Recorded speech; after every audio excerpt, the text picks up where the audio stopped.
As I lay on the cold hospital bed, the white sheets felt rough against my skin. The room was silent, except for the rhythmic beep of the heart monitor beside me. I was tired, both physically and mentally, with the weight of my condition pressing down on me. Dr. Wilson had visited earlier and explained that I had an ulcer. He told me that it was partly because I had been holding in a lot of negative emotions. "I recommend you talk to someone, Mrs. Evans. Holding on to those emotions isn't good for your health," he said, adjusting his glasses. "I'll think about it, doctor," I replied, nodding slowly. Soon after Dr. Wilson left, David entered. My husband of 15 years, David was a tall man with brown hair that was starting to gray at the temples. His suit was impeccable, always tailored to perfection. However, his face now showed signs of stress and impatience. "Jane," David started, clearing his throat, "I've been doing some thinking." I turned to look at him, waiting for him to continue. He took a deep breath. "I want a divorce." I felt a pang in my chest, but not of heartbreak, more of realization. It felt like something I had been expecting for a long time. "All right," I said simply. David looked taken aback. "That's it? Just all right?" "I guess I've seen it coming, David," I admitted, "though I never thought you'd tell me while I'm in a hospital bed." A nurse, Melissa, who was attending to some paperwork nearby, looked up. She was young, perhaps in her mid-20s, with bright blue eyes and blonde hair pulled into a ponytail. She gave me a concerned look. "Are you okay, Mrs. Evans?" David scoffed. "Of course she's fine. Aren't you, Jane?" I ignored him, turning to Melissa. "I'll be okay. Thanks for asking." "Why are you so calm about this?" Melissa whispered, genuinely curious. With a small smile, I leaned in closer. "I have a little secret. Something that will make everything all right in the end." David, not hearing our exchange, glanced between us, looking annoyed. "I'll get the papers started then," he said tersely. As he left the room, I couldn't help but feel a mixture of sadness and relief. I knew that this was just the beginning of a new chapter in my life. And though the circumstances weren't ideal, I felt strangely hopeful. The hospital room was quiet, with only the soft murmur of the TV in the background. I started to drift into a state of introspection, remembering simpler times. The day David and I met felt like it was just yesterday. We were introduced by mutual friends at a local coffee shop. The initial days were filled with laughter, shared interests, and many dreams for the future. "Jane, have you ever thought about traveling the world?" David had once asked me during one of our early dates. "I've always wanted to," I replied, taking a sip of my coffee. "But you know, life gets in the way. Work, responsibilities." David smiled warmly. "Maybe we can do it together one day." I chuckled. That sounds like a dream. But as the years went on, things changed. David got a high-paying job, and suddenly, money became a focal point in our lives. We moved into a big house, drove expensive cars, and attended high-profile events. It was a life many dreamed of, but it felt empty to me. "I bought another painting today," David said one evening, showing off a piece of artwork that cost more than what I earned in a month at the bookstore. "It's beautiful," I replied, trying to show enthusiasm. But deep inside, I missed our simpler days, when happiness wasn't measured in monetary terms. The stark difference in our earnings soon became a sore point. David would often berate me for not making enough, and for spending too much time at the bookstore. "Jane, can't you find a better job? Something that pays more?" he once asked. "This is what I love, David," I retorted, frustration evident in my voice. "I thought you of all people would understand." His reply was cold. "Well, love doesn't pay the bills." Health concerns started adding to our strained relationship. The constant pain in my stomach became unbearable at times. I remember one particularly bad night when I was curled up in pain. "Jane, are you okay?" David's voice was filled with annoyance rather than concern. "My stomach. It hurts so much," I managed to whisper. "You're always sick," he snapped. "Maybe if you didn't stress about that bookstore so much, you'd feel better." Even during those tough times, there was one person who stood by me, my grandmother. She was a wise old woman with a heart of gold. We shared many moments, sipping tea and talking about life. "He's not right for you," she told me during one of our conversations. I sighed. "I know, Grandma, but we've been together for so long." She looked at me with a knowing smile. "Sometimes, length doesn't mean depth. Remember that." Her words stayed with me. David's decision to ask for a divorce might have been sudden for him, but for me, it was a long time coming. And as I lay in the hospital bed, clutching the letter from the notary, I felt a sense of clarity and direction for the first time in years. My grandmother had passed, leaving me $3 million. But there was a catch. I would only inherit it upon divorcing Robert. A bittersweet smile formed on my lips. Once an unwelcome condition, now it was my ticket to freedom. The next morning, I decided it was time to take charge of my life. I needed to know why David was so eager for the divorce. Was there another woman? Or was there something else he wasn't telling me? I decided to call Mark, a lawyer I had known since childhood. We had grown up together, and even though life took us on different paths, our bond remained. "Jane, long time. How are you holding up?" Mark's voice sounded genuinely concerned. "Been better, Mark," I replied, trying to sound upbeat. "But I need your help." Mark paused for a moment. "What do you need?" I hesitated. "I need to know why David wants a divorce so urgently. Can you find out?" There was a short silence. "You think he's up to something?" "I just have a gut feeling. Something's off." "All right," Mark said. "I'll hire a detective to tail him, see what he's up to." I felt a weight lift off my shoulders. "Thank you, Mark." A few days later, Mark called with news. "Jane, you were right. David's been seeing someone." My heart sank. "Who is she?" "He's been spending time with a young girl, probably in her 20s. Tall, model-like. Our detective has taken some photos." I sighed. "I need to see them." Mark arranged for me to meet with the detective later that day. The detective, a stern-looking man named Carl, showed me several pictures of David and the young woman. "That's him." Carl pointed to David in one of the photos. "And her name is Clara. She's a student, but has an interesting past." "What do you mean?" Carl hesitated. "She's been involved with a few rich men before. It seems she has a pattern." I felt a rush of anger. "So, she's using him?"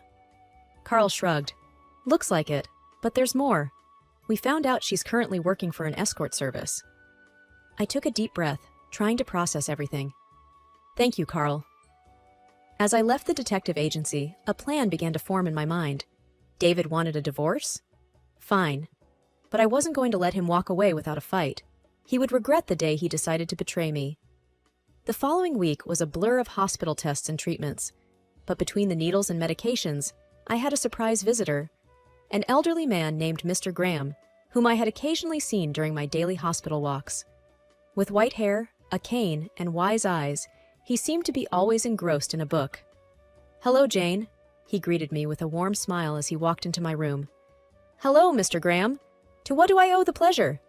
"I've heard you work at a used bookstore," he said, taking a seat near my bed. "Yes, I do. It's a small place, but it has its charm." He nodded appreciatively. "I've always had a passion for books. Over the years, I've collected many rare editions.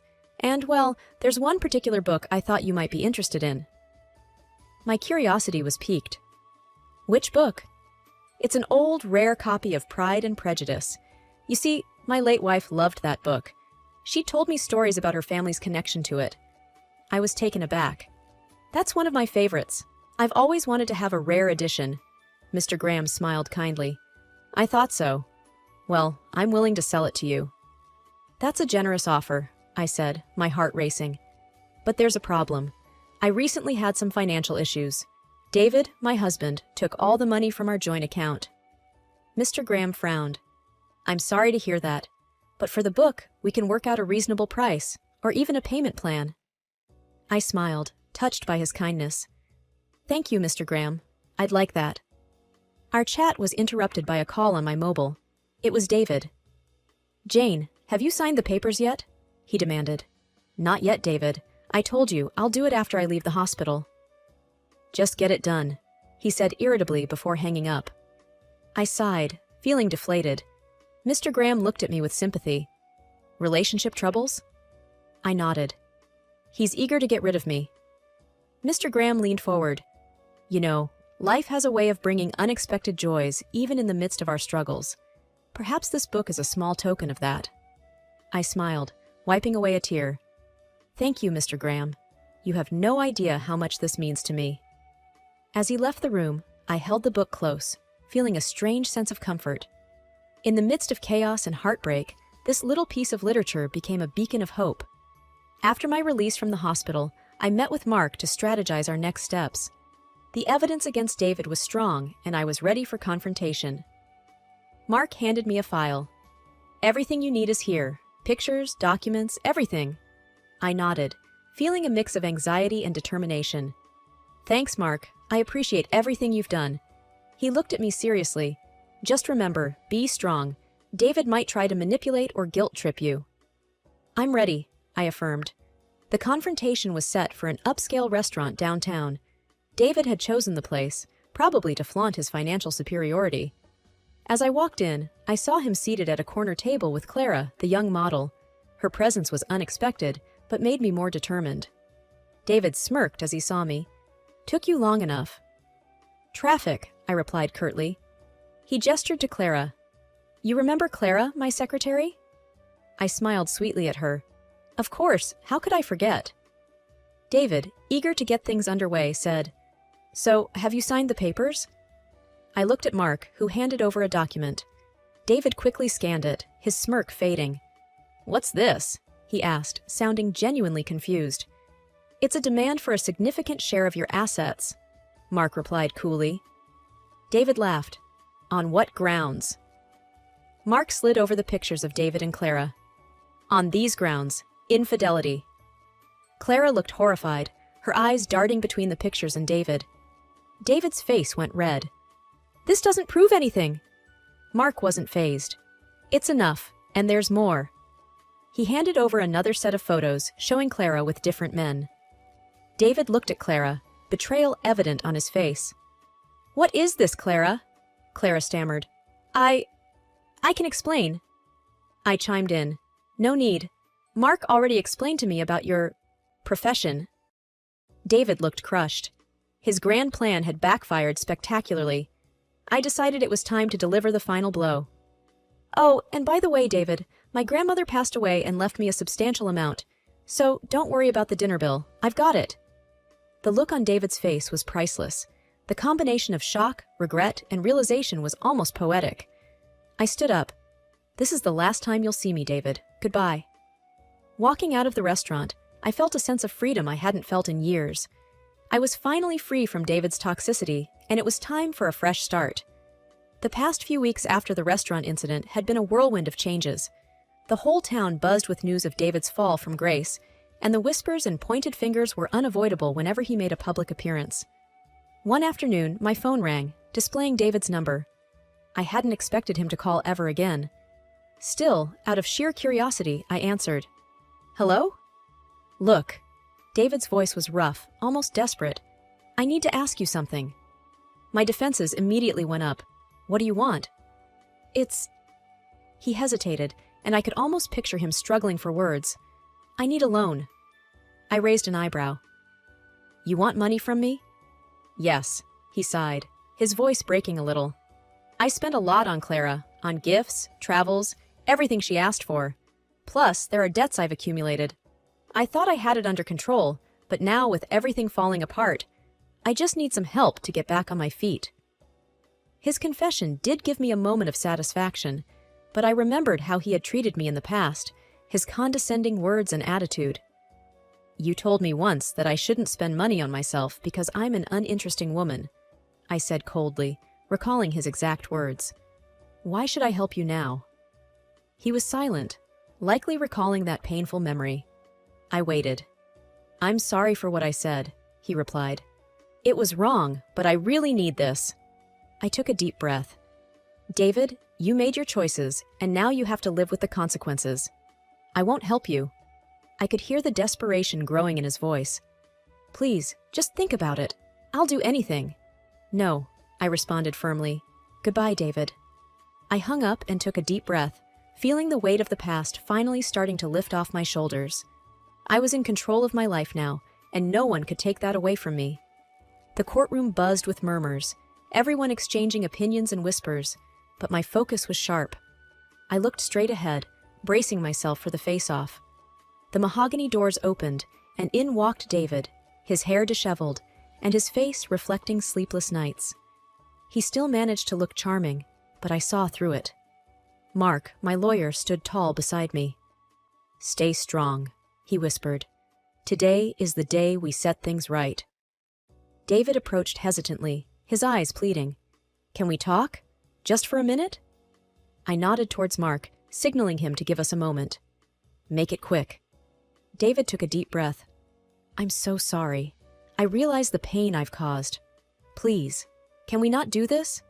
Can we not make it a public spectacle?" His words seemed genuine, but years of deceit had made me wary. "David, this isn't about you anymore. It's about justice." He looked defeated, but tried one more time. "Isn't there any room for forgiveness? For us to start afresh?" I stared at him coldly. "There's no us anymore. And as for forgiveness, some things can never be forgiven. You chose this path." Before he could respond, the bailiff announced the judge's arrival. Everyone took their seats. The judge, a middle-aged man with a stern face, spoke. "This court is now in session." Mark began. "Your Honor, my client has suffered emotional and financial turmoil due to Mr. David's actions. The evidence will showcase his deceit."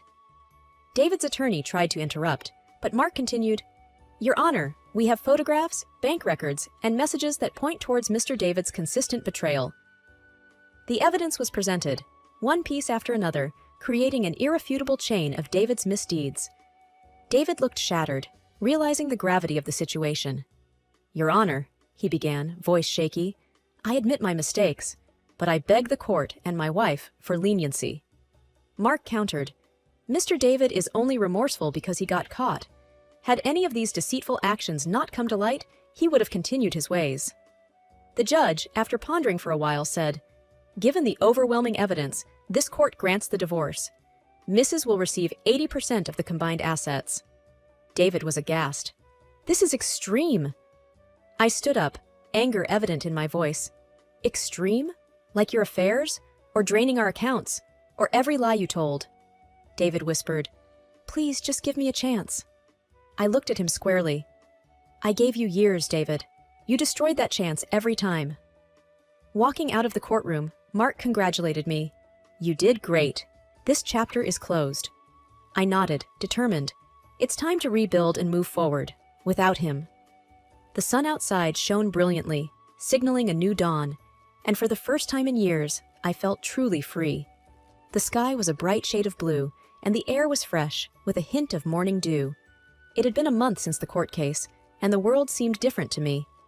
I was sitting in a small cafe near the beach, enjoying a cup of coffee, watching children play in the sand and families laughing together. Sarah, my longtime friend, joined me at the table, her presence always a comfort. "How does freedom feel?" she asked with a teasing smile. "It feels like breathing without any weight on my chest," I replied, taking a sip from my mug. She chuckled. "I never understood why you held on for so long." I sighed. "Neither did I, but it's in the past now. I'm just focusing on what's ahead." A small boy, around 6, ran up to our table, his sandy feet leaving prints. "Excuse me, ma'am. Can you help me build a sandcastle?" I smiled at his innocence. "Sure, why not?" As we sat building the castle, Sarah watched with a soft smile. "You know, you always had a way with kids. Have you thought about what you're going to do next?" "Actually, I have," I began, molding the sand into a tower. "I'm thinking of starting a community center for children. Somewhere they can come, learn, and play." Sarah looked pleasantly surprised. "That sounds amazing, but it's going to be a lot of work." "I'm ready for it. I've been tied down for so long. It's time I did something that truly matters." The day wore on, and Sarah and I talked about everything under the sun, memories, future plans, and the latest town gossip. Later, as the sun began to set, casting a golden hue on the horizon, I stood up, stretching my legs. "You know, Sarah, it's moments like these that I miss the most. Simple, peaceful, just enjoying life."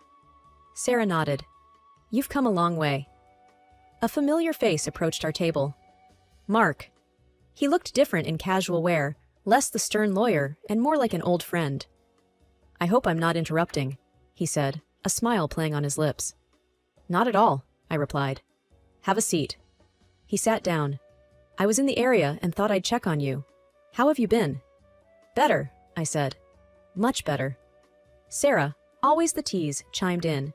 "You two should hang out more. You're both single, after all. Both Mark and I blushed, exchanging an awkward glance. Well, we can always start with a coffee, Mark suggested. I laughed. Sounds like a plan. As night fell, the three of us walked along the beach, feeling the waves touch our feet, the vastness of the ocean reminding me of the endless possibilities that lay ahead. Life was no longer about the past. It was about seizing the day, making a difference, and perhaps, just maybe, finding happiness again. Days turned into weeks, and weeks into months. The community center became a reality, a place bustling with kids, laughter, and learning. Mark and I grew closer, our bond strengthened by mutual respect and understanding. One evening, as I stood on the balcony of my new home, looking at the vibrant colors of the setting sun, Mark came up behind me. "You've done it," he whispered. I turned to face him. We did it. Together. He pulled me into a hug, and we stood there, looking out at the horizon, knowing that the past was behind and a new dawn awaited. And as the first stars twinkled in the early night sky, I realized that sometimes endings are just new beginnings.